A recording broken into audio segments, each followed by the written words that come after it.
Good morning. Morning. My name is Karen Mahoney. I'm here to represent my sons. I'm here to tell you that Mr. Luna's plan is bad for students, bad for teachers, and bad business for our state. If Idaho wants to attract and keep businesses in this state, its leadership better start paying attention to what parents want, because the people that own and work at those businesses are parents. And as a parent, I can tell you that funding Mr. Luna's plan is setting our state up for failure. I'm a mom. I won't pretend to understand the inner workings of school districts or teacher contracts. I will say I'm very involved in my son's schools, serving as an officer on parent-teacher organizations for all but 2 of the last 10 years. I've been an art mom, a room mom, and a copy mom. I've worked for the district as a substitute teacher and a test administrator. I can't imagine any parent that would say raising student-teacher ratios qualifies as putting students first. Parents don't want their children to receive less attention. Mr. Luna should also consider the potential safety risks of putting more kids into already crowded classrooms. My 8th grade student is thrilled with the proposal to get a new laptop. It will be so much easier to update his Facebook account and check out YouTube videos rather than having to ask my permission to use the family computer. A few years ago, Lawrence Wasden advised parents to keep a family computer in a central area rather than allowing kids to have laptops squirreled away in their bedrooms. The Protect Teens program was endorsed by the Idaho Department of Education. Now Mr. Luna is proposing to give kids laptops. Is the state of Idaho prepared to deal with the repercussions when that free laptop is used by a cyberbully or a sexual predator? Please don't give my son a laptop. Instead, send that money to his school where it's desperately needed. There are several teachers in our school that do not have projectors.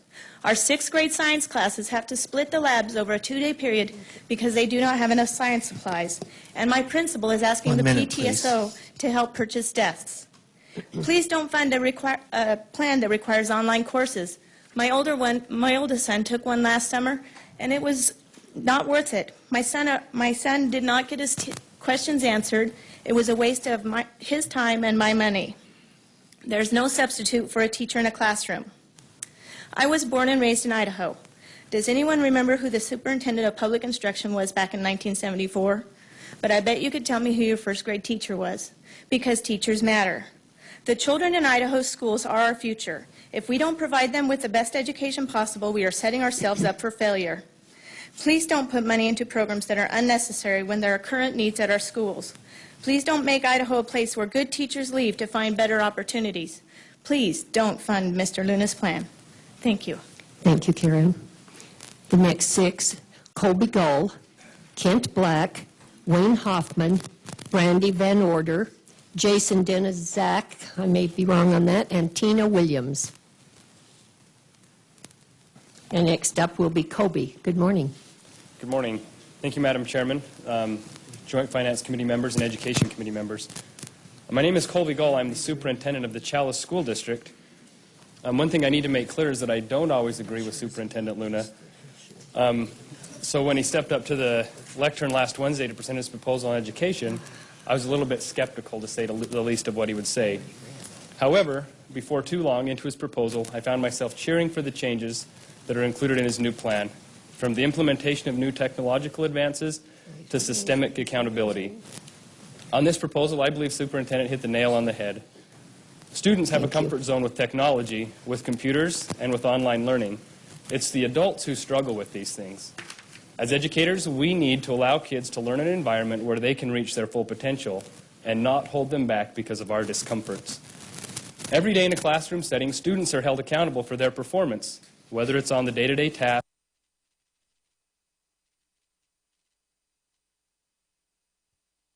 or on the summative final exam. Those who perform to the standard are rewarded with good grades. Those who do not perform are not rewarded. Currently, there is no accountability system where districts, schools, or teachers are recognized and rewarded for top performance, or corrected when performance is poor. But when students come first, top performances are rewarded, and poor performances are held accountable, and that is just good practice in any industry. Chalice is among the smallest, remotest districts in the state of Idaho, and there are parts of the plan that will be difficult for us. We have long benefited from the 99% protection formula. Losing that will cause us to have to rethink some things. The increase in student-to-teacher ratios will also cause us to have some ideas to change. but the members of the Chalice School Board and myself can see that these changes are necessary in order for education to improve and survive. Indeed, there are parts of the proposal that are difficult for various stakeholders to swallow. It will be impossible to please everyone with any piece of legislation to fund education. Superintendent Luna is the only one from any stakeholder group that has presented a plan to make things better. I've not seen anything 1 minute, please. from the superintendent's group, the teachers association, the PTA, or the school boards to make things different or better. For 2 years, education funding has dwindled, and this is the only plan that offers something different. There's merit to all of the concerns I have heard and read about, but we have to move forward. This is the change that I believe is best for education in Idaho. Technology has to be in the hands of the students. Adults have to be held accountable for what they are doing in classrooms and in central offices. We cannot continue to cut the current system. We need to change the system. Thank you. Thank you so much. Kent. Welcome.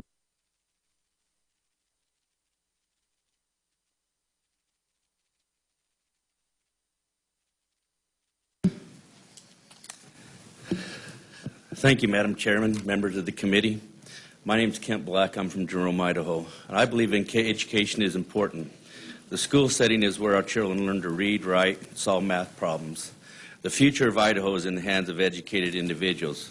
With economic and social conditions in the world declining now more than ever, it is of the utmost importance that we do all we can to better educate our youth. This cannot be done by increasing class sizes or giving students laptops. Research has shown that students who are in smaller classes show academic achievement. There are less discipline problems, and it decreases the dropout rate and increases college attendance. Requiring online classes mean more jobs lost, less tax revenue. We all know what happens when we start outsourcing jobs. Modern technology is great, but it cannot replace a teacher working side by side with our children. More children are coming from dysfunctional homes. The best part of the day for them is when they're at school. School is not only a place of learning, but is where children learn how to refine their social skills. With so many electronic devices on the market today, children are losing their ability to communicate one with another. I'm a father of 5 wonderful children. 2 of my children have learning disabilities. With the help of caring and competent teachers, we were able to work together and see them graduate. Since graduations, they have gone on to college. They are now a viable part of society. They're raising the next generation, working and paying taxes. Spending on our youth during the school years is a small price to pay compared to the government supporting them for the rest of their life. If we give a man a fish, we feed him for a day. If we teach him how to fish, we feed him for a lifetime. This is the same true of our schools. Demanding more from our teachers and paying them less is not the answer. I have volunteered in the classrooms enough to know that class size matters. When I first started helping 1 minute, sir. at school, it was great. Over the years, because of increased educational demands, social and economic conditions, it takes a lot more to educate the same amount of students. In order to make sure our kids get the education they need and deserve, the legislation needs to fund adequate teachers to keep class sizes manageable and not outsourcing teachers through online classes. We expect our children to do the best in school, so we need to do our best to find the necessary funding to educate the future of Idaho, our leaders. Thank you, and please continue to look for ways to develop policies that support schools with adequate funding for our current school programs. Thank you very much. Thank you, Kent. Wayne?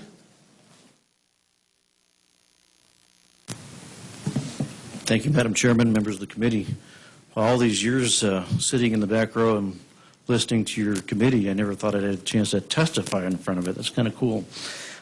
First of all, I want to thank you for doing this. This is really helpful to the process, and you're to be congratulated for going through this exercise. It's really good, and I hope you'll continue to do it. By way of introduction, and for the record, I am the Executive Director of the Idaho Freedom Foundation, which works on public policy issues, including K-12 education. We wholeheartedly support Superintendent Luna's proposal. We've asked for a wholesale revamp of our education system, one that brings us more into line with what you see in 21st century education, and I think Mr. Luna's plan gets us there while the status quo does not. I also want to draw your attention to one of our recent reports, and you should all have it. It's the 2011 report on government waste in Idaho. It's 80 pages long, and among those 80 pages, we have what we consider to be inappropriate, or at least, shall we say, ill-advised spending decisions on the part of several local school districts, despite what we see going on in our local economies. Many of those decisions that we see are born out of collective bargaining agreements that were negotiated behind closed doors, their content largely unknown to the general public. We found, among other things, teachers that are hired and paid at taxpayer expense but are released from all of their classroom duties, excessive parting bonuses, taxpayer payment or subsidies of association dues, honoraria given to school district participants in the school district development budget process, and many more examples, and I encourage you to read that report. Simply put, there's a lot taking place that I think taxpayers would have a difficult time with. We also point out in the report that you still have a policy that allows for schools to receive 99% of their funding, even though students exit the school district and go somewhere else, or you're double funding each student. I understand that's addressed in Superintendent Luna's proposal. I'll just sum up by saying I think you've got a singular opportunity to pay teachers better, inject innovation in the public education system, and ultimately, and most importantly, improve the quality of public education in Idaho, and I'd hope that you'd support the superintendent's proposal. Thank you. Thank you. Brandy?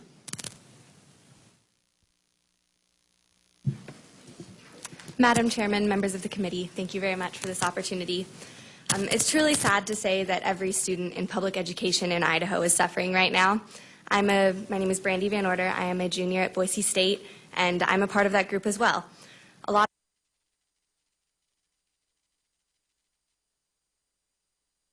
of college students in Idaho are taking a little bit longer to get degrees right now. We're on the 5-year plan or maybe even the 6-year plan. But I promise it's not because we're lazy. A lack in funding has a direct effect on the number of course offerings that are available. If you can't get that one communications class, you're stuck around for another semester, maybe even for another whole year if it's only a class offered in the fall.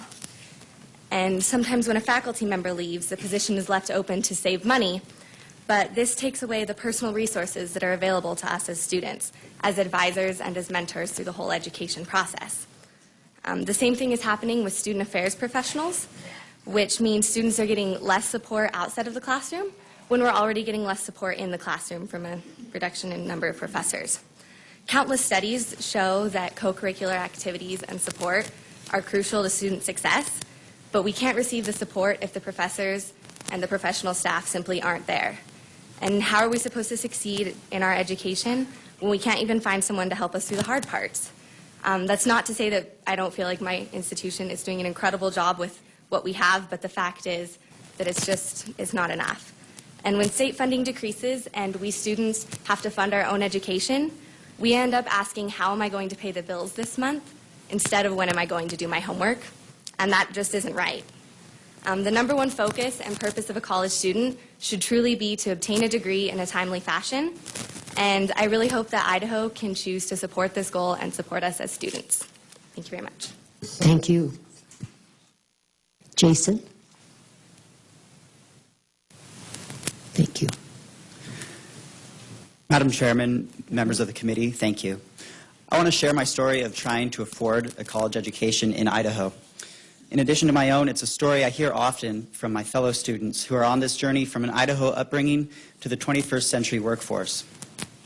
I entered Boise State in the fall of 2006 as the Broncos went on to a perfect season and our first Fiesta Bowl victory. However, I left as a junior to work as a professional in the high-tech industry here in Boise. I had gainful employment, but I realized that I had limited opportunity for advancement to work on higher-level problems that interested me. To do what I wanted, I realized that I would have to return to complete my college degree. And I'm glad that I returned when I did. Since I was a freshman in 2006, my tuition has increased by 26%. And in the 10 years since 2001, it's doubled from about $1,300 to $2,600 per semester. At the same time, state appropriations have lagged behind, even as enrollment grows. My fellow students and I are paying a higher tuition tax for a reduced level of service as positions and course offerings are reduced. A few more years of these trends, and I might not have been able to afford to go back. The cost of attending college, as those of you with college-age children might know, is more than the sticker price. It's books, it's room and board, it's organization dues, and energy drinks for late-night studying. And for those already in the workforce, like I was, you also need to figure in the cost of not working. More and more of our college students are not right out of high school. They're people in their 20s, in their 30s, in their 40s who have been laid off and are returning to get a college degree so that they could obtain a high-caliber job and a high-paying job as taxpayers contributing to Idaho. All told, my cost of attending Boise State, including school costs and the opportunity cost of my salary, exceeds $50,000 per year. We, the current students and the future workforce of Idaho, know that this situation cannot continue if Idaho is to thrive in the 21st century. To that end, we've joined to create the Idaho Student Association. In the interest of full disclosure, my name is Jason Denizak, and I am the Executive Director of the Idaho Student Association. We've reached out to students from every corner of Idaho to affirm that education beyond high school is not just in the interest of the individual student, but is essential for the economic prosperity of every Idahoan. 30 seconds, Jason. I urge the committee to consider the systemic economic impact of every dollar in funding reduction to higher education as we all face these tough budget decisions. Thank you. Thank you very much, Tina.